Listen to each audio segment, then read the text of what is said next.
So then it is confirmed. Aleksandar Mitrovic and Marco Silva now know what their respective bans and fines are going to be for the red cards they picked up against Manchester United. 8 games for Aleksandar Mitrovic and a £75,000 fine.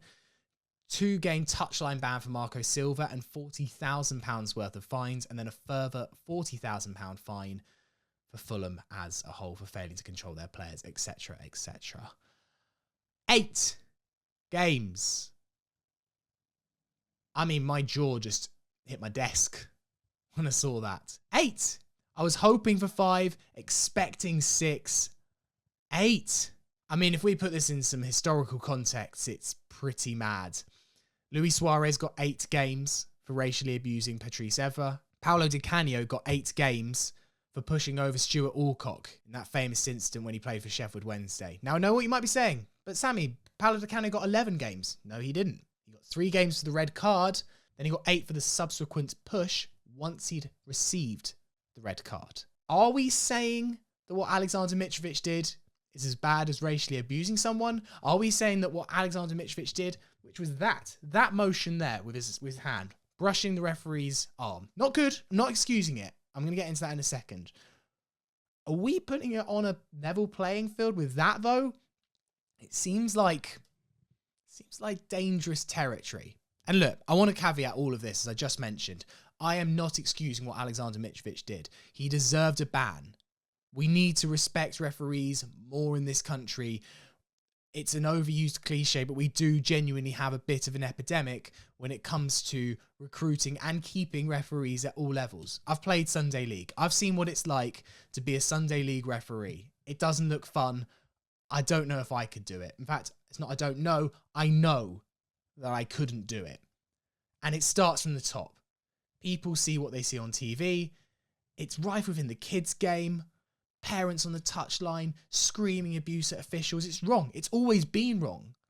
What I can't get my head around is that now is the moment that the FA have decided to do something. This has been going on for years. It seems to happen up and down the land with no punishment, no recrimination whatsoever. Until Mitrovic does it in a high-profile game against Manchester United. It seems like the perfect opportunity to throw the book at someone.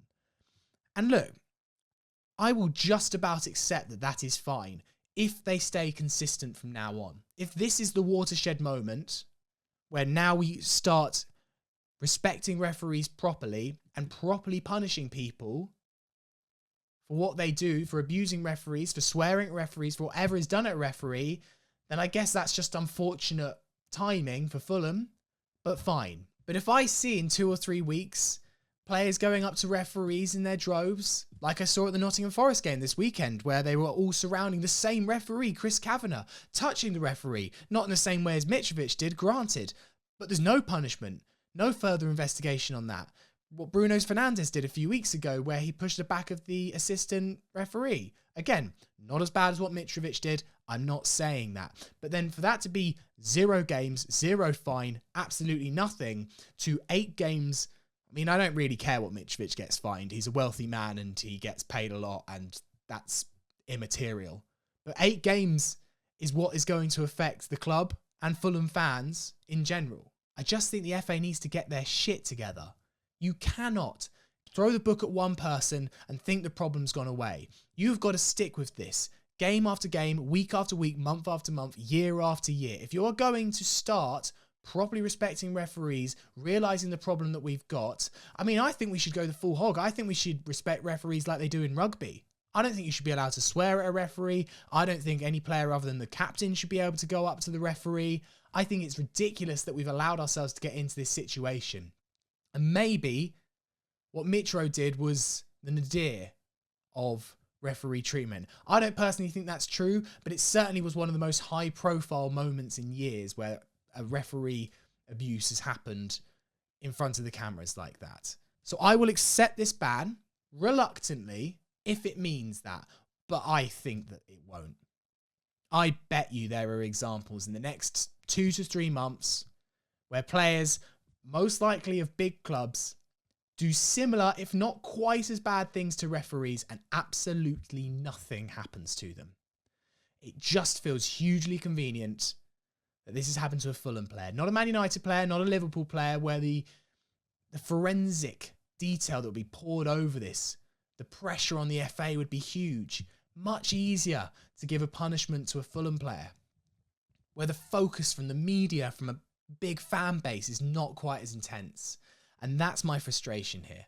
Have we got some consistency? It doesn't feel like it right now. If we get there, and this was what had to happen, then fine. The game will be better for it. But personally, I'm doubtful whether that's going to happen.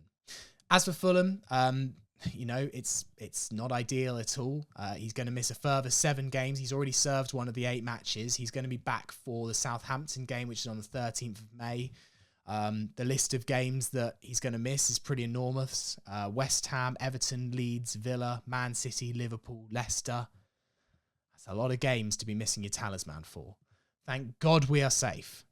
Thank God we have 39 points already. Because if we didn't, this could have been an absolute, unmitigated disaster. As it happens, I think we'll be fine. Carlos Vinicius is not Aleksandar Mitrovic. We know that.